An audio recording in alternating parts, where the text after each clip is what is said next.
everyone, how you doing today? I'm here again with a new video. On this video I'm gonna talk about this Asus laptop, like a low budget laptop, and the model for this one is a D500 models. This is a specific one, is a D553S model. So first thing first, you're gonna flip it over. You're gonna remove all the screws at the bottom cover. The front end screws are the shorter screws. So go ahead and remove all the screws.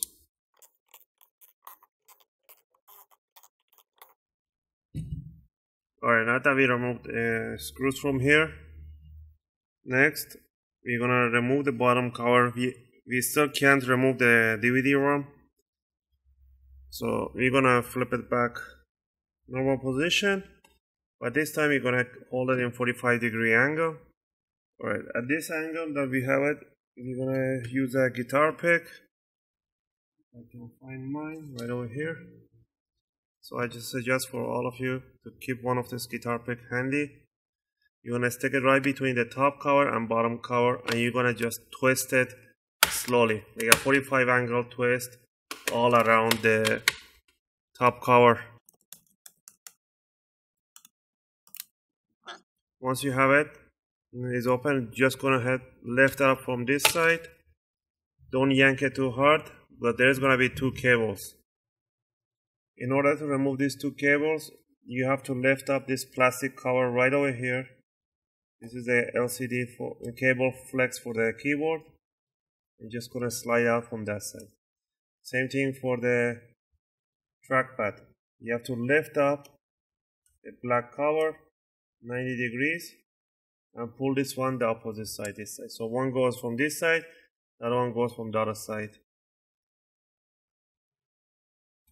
So now we can just go ahead and remove the top cover. Alright, now that we have the top cover, let's see how good it is to replacing the keyboard on this one. And as I thought, it's a mesh keyboard. As soon as I lift up this side and I see some keyboard, the stuff is just popping open from this end. So this kind of shady.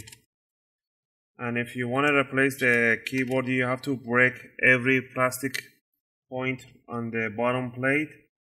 And once you break those plastic, you're gonna buy the new keyboard, place it in, and then you have to melt each one of these plastic sticks back on. That means if you do not have enough plastic, you have to find a plastic rod and go with a soldering station and solder some plastic over the same points.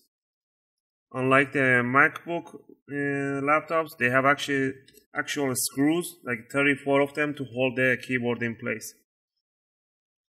I'm guessing the Windows versions, I haven't seen a single Windows version with a mesh keyboard that has a screw at the bottom. Not even the Alienwares. Alright, down here, what do we have? We have the hard drive in the middle, CD-ROM right there, the battery, the fan, which is, I have no idea why they put the fan all the way in the front end where there is no intake. That's the speakers, which is right over there. They just tapped the whole ventilation right there, so there's no ventilation right here, and they did place the fan right in there. So we thought that the intake was from here and the outtake was from there. So this is pretty useless here because the air goes through the underneath the board right over there. And if it's supposed to suck in air from there all the way down here and back there, that's a way to do this stuff. Anyway, we're gonna remove the DVD-ROM by removing one screw right over there.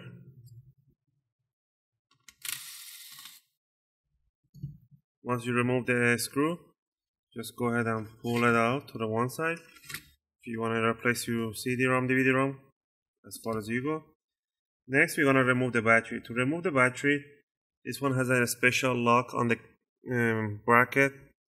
If you want to remove the cable for the battery, you have to be very careful with these locks right here. You need a really flat-headed screwdriver, small one. And what you want to do, you want to pull this metal bracket from here all the way toward the CD hard drive, just about 2-3 millimeters.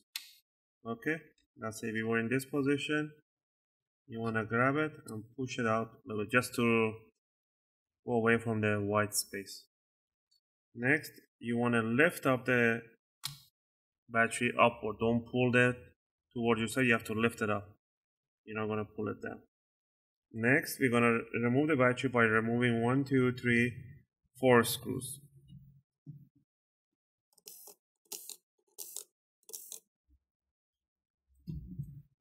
Once you remove the screws, you just gently lift up the battery from front side, and there it goes. These are polymer batteries, which if it's bendable, so you can see that there is one right over here and one right over here. In the middle is empty. So, and this is a 30 watt per hour battery, 8.6 volt, 4040 milliamp. Next, we're gonna remove the hard drive. Same thing, remove 4 screws that holds the caddy, which is holding the hard drive. So 1, 2, 3, 4 hard screws.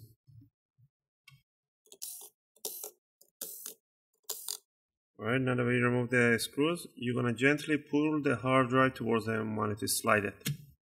And you're gonna see this gap opening right there. Now you can go ahead and lift up. Next, we're gonna remove the fan by removing the cable from the jack. Just slide it out, remove 3 screws that holds the tiny fan.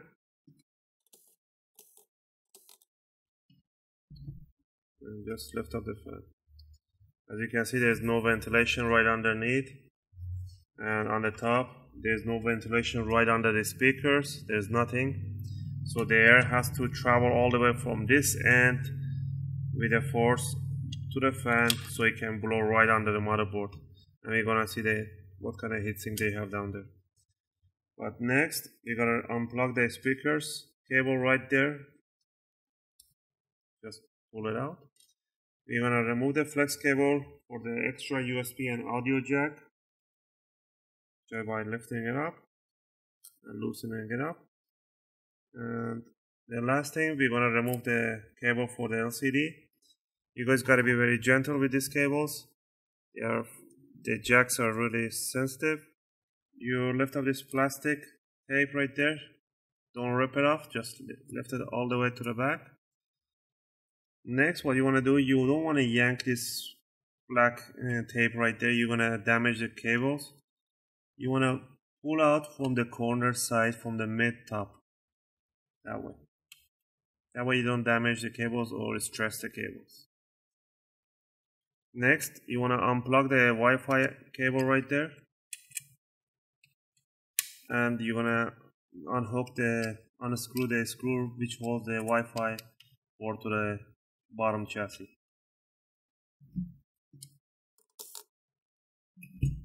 Next, we're gonna remove the screws that hold the motherboard, which is one right over there, second, third, and fourth.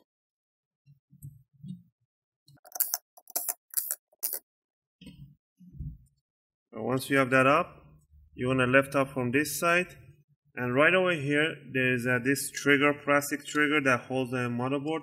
You just lift it towards the empty space that you have here where the hard drive goes, just a little bit, and it will release the motherboard. And you can just lift up. Watch out for the Wi-Fi board. It will just fall off. Just put it to one side. Whoa. And now we can see.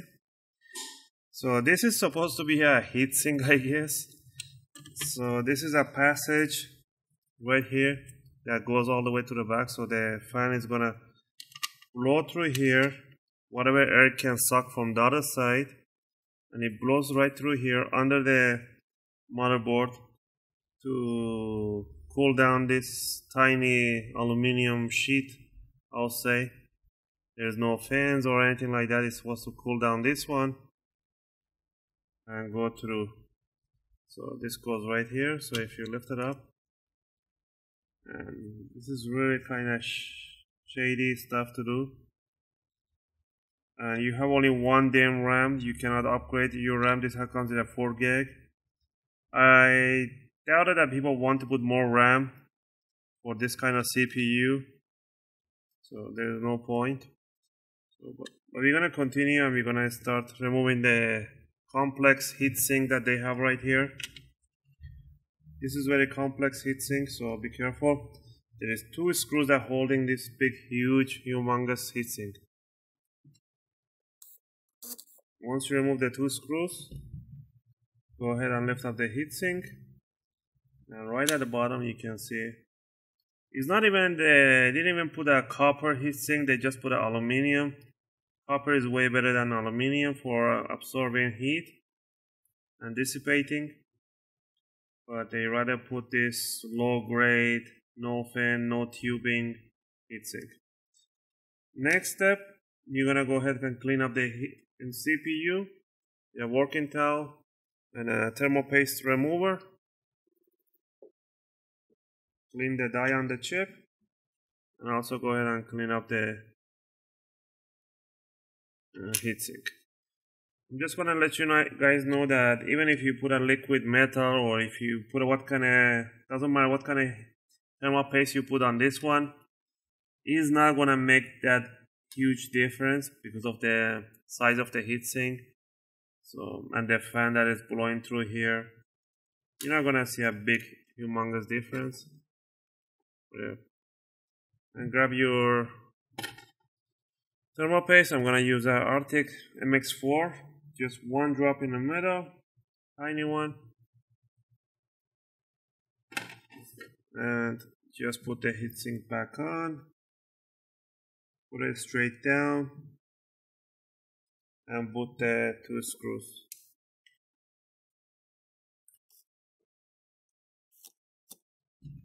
There we go. And if you want to remove the RAM and upgrade your RAM right there, just pull these 2 triggers apart, and the RAM will come in 45-degree angle. And do not yank it any more higher. You're gonna break it. Just put in the same position outboard. When you get the new RAM in the same position, remember there's a gap right in there between the jack. That gap has to match the gap right on the RAM. You're gonna put it in the same position that you remove in 45-degree angle, and then from the middle push it down towards the board. You're gonna hear those 2 clicks. That means they are locked in place. Now next, you wanna grab the motherboard. Before anything, put the Wi-Fi board backward the way it's supposed to go in, and hold it down with your finger right there. And put down the power jack side in. Pull the cables with your finger so you want to stay underneath. And grab the Wi-Fi cable right there. Pull that out. And then just push this corner in so you can trigger the board right on the main base. Once you have it in this position, same thing. Put the LCD cable, just slide it down. Pull from the corners, don't pull from the side. From the middle. Just with the finger, just pull it towards yourself. And at the bottom side, plug in the cable, ribbon cable for the extra USBs. Hold it down, close the lid. Put the speaker cables. Put the fan cable.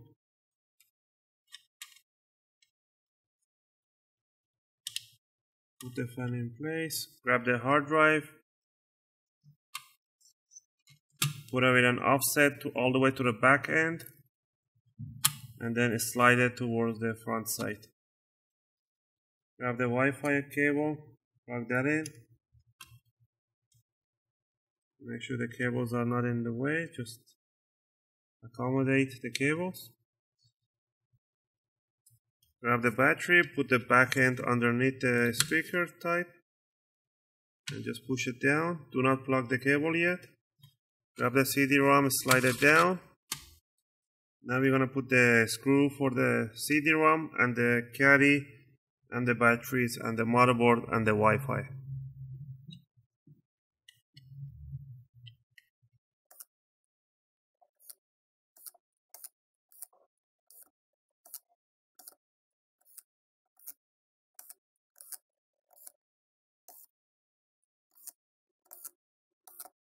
Alright, now that we have all the screws in, now we can go ahead and plug in the battery cable right here to the connector.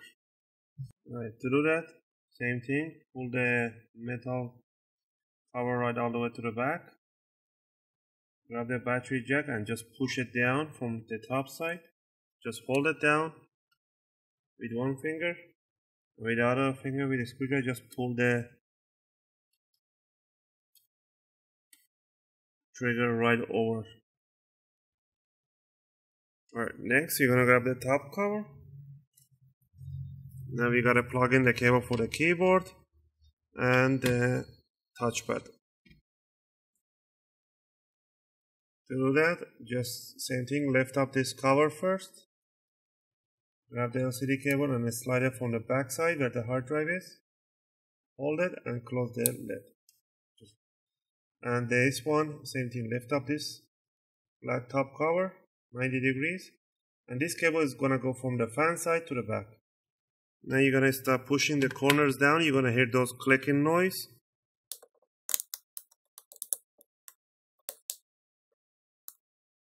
Alright, we are almost done. And the last step, it's the bottom screws. Remember the front end of the laptop, those are the short screws and the rest are the long one. And I hope you guys like this video. If you liked it, thumbs up. And if you guys subscribe, it helps me and motivates me to make more videos and answer your questions and take requests. Thanks for watching, guys, and I'll see you in my next video.